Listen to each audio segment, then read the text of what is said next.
Programming में आज का हमारा टॉपिक है मेथड ओवरराइडिंग क्या होता है। तो इस वीडियो में हम आपको बताएंगे कि मेथड ओवरराइडिंग के थ्रू हम पॉलीमॉर्फिज्म को कैसे परफॉर्म कर सकते हैं। ये सेकंड वे होता है ओवरराइडिंग पॉलीमॉर्फिज्म को परफॉर्म करने का, ठीक है। फुल एक्सप्लेनेशन मतलब इसका प्रोग्राम भी हम आपको शो करेंगे, लेकिन सबसे पहले ओवरराइडिंग का मतलब क्या होता है आपको वो पता होना चाहिए। Whenever we writing method name with same signature in parent and child classes called method overriding. अगर मान के चलो हमारे पास एक पेरेंट क्लास है और एक चाइल्ड क्लास है और दोनों क्लास में हम सेम मेथड डिफाइन कर दें, सेम नाम का फंक्शन क्रिएट कर दें जिसका पैरामीटर सब कुछ सेम हो दोनों क्लास में, तो वही होता है मेथड ओवरराइडिंग। और जब हम फंक्शन को कॉल करेंगे तो एक मेथड दूसरे को ओवरराइड करता है उस केस में, ठीक है। तो इसी को हम कहेंगे मेथड ओवरराइडिंग। और ये पॉलीमॉर्फिज्म परफॉर्म करने का सेकेंड वे होता है, जिसमें क्या होगा कि हमारा ऑब्जेक्ट एक ही रहेगा लेकिन ऑपरेशंस अलग अलग परफॉर्म करेगा, बिहेवियर अलग शो करेगा। तो चलिए एग्जांपल के थ्रू परफॉर्म करते हैं कि कैसे हम इस चीज़ को करेंगे। इनहेरिटेंस कंपलसरी होगा जब हम मेथड ओवरराइडिंग को परफॉर्म करेंगे, ठीक है, क्योंकि पेरेंट और चाइल्ड क्लास का बात हो रहा है। विदाउट इनहेरिटेंस हम मेथड ओवरराइडिंग परफॉर्म नहीं कर सकते। तो चलिए एक सिंपल सा प्रोग्राम हम डिज़ाइन करते हैं इसी थ्योरी के अकॉर्डिंग। प्रोग्राम में सबसे पहले हम क्या करेंगे, दो क्लास क्रिएट करेंगे। सबसे पहले हम ए नाम का एक क्लास क्रिएट कर रहे हैं।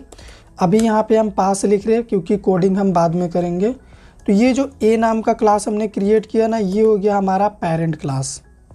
अब अगर आगे चल के हम एक और क्लास करें क्रिएट बी नाम का, और जो कि क्लास ए यानी पेरेंट क्लास को इनहेरिट करे इस तरीके से, यहाँ पे भी पास लिख रहे क्योंकि कोडिंग बाद में करेंगे। तो ये जो क्लास है हमारा बी वाला, ये है हमारा चाइल्ड क्लास।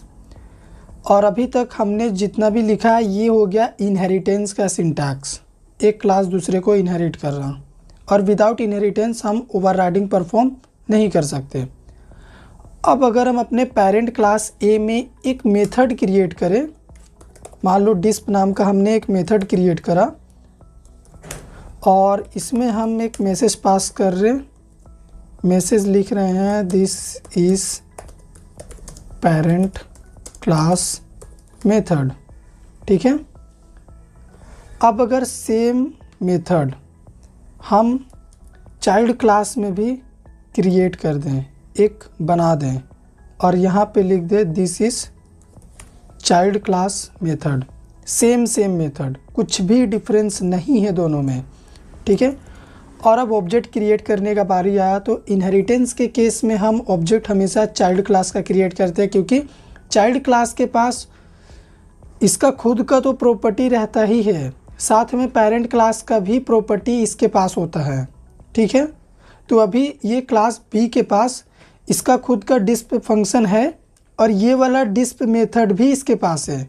तो हम क्या करेंगे, क्लास बी यानी चाइल्ड क्लास का ऑब्जेक्ट क्रिएट करेंगे। ऑब्जेक्ट क्रिएट किया हमने।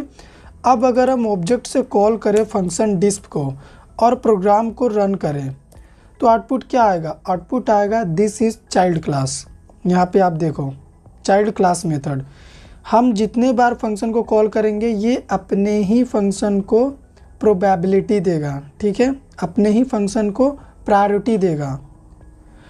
ये क्या कर रहा है कि जब हम प्रोग्राम को रन कर रहे, इस फंक्शन को कॉल कर रहे हैं ना, तो ये जो चाइल्ड क्लास का फंक्शन डिस्प है ना, ये पेरेंट वाले फंक्शन को ओवरराइड कर दे रहा। पेरेंट वाला फंक्शन का एक्सेस भी बी के पास है, लेकिन इसके पास खुद सेम नाम का फंक्शन है, इसीलिए ये वाला फंक्शन इस वाले को ओवरराइड कर दे रहा, ठीक है।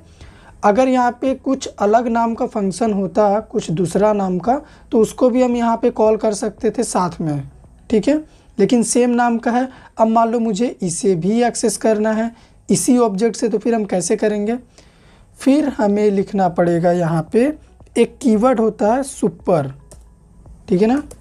पाइथन में सुपर नाम का एक फंक्शन होता है जिसके थ्रू हम क्या कर सकते हैं, पेरेंट क्लास के फंक्शन को भी कॉल कर सकते हैं। अब अगर प्रोग्राम को रन करेंगे तो देखो यहाँ पे this is parent class method, this is child class method, same object से एक बार ही हम कॉल किए हैं, दोनों फंक्शन को हम एक्सेस कर पा रहे हैं, ठीक है। तो ये होता है हमारा मेथड ओवरराइडिंग का कॉन्सेप्ट पाइथन में। अगर आपको हमारा ये वीडियो पसंद आया हो तो वीडियो को लाइक करिए, शेयर करिए, चैनल पे नए हैं सब्सक्राइब कर दीजिए।